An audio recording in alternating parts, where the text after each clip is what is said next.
In today's video, I'll show you how to create labels in Pipedrive so you can better organize and manage your deals.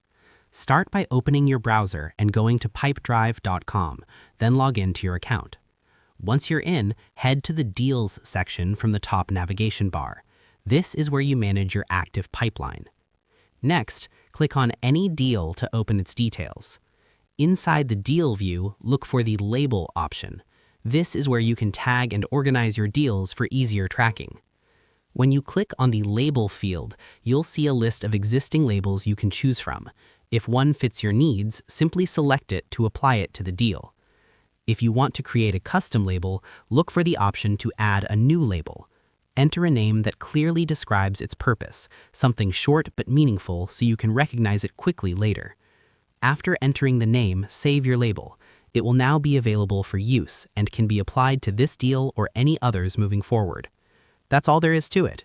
Using labels in Pipedrive is a simple way to stay organized, quickly identify deals, and keep your sales process running smoothly.